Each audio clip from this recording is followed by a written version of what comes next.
Hey guys, welcome back to my channel. Today I'm going to show you how you can share screen on Google Meet. So if you use a Google Meet as your regular meeting app, online meeting app, of course there are some features that you can use it. So one of the feature is screen share. So let's open Google Meet. Let's practice by start a new meeting, start instant meeting.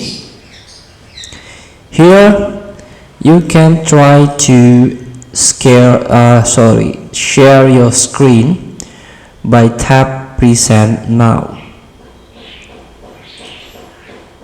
and let's click it, and here you can choose what to share with meet.google.com.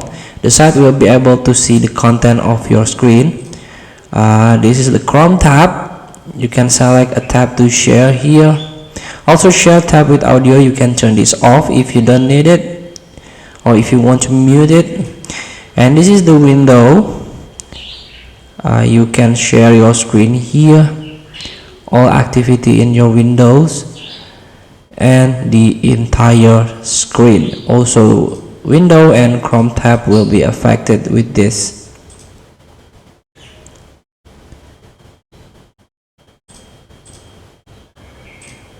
So feel free to try. Thank you for watching. Don't forget to comment, like and subscribe, and click this button below. See you in the next video.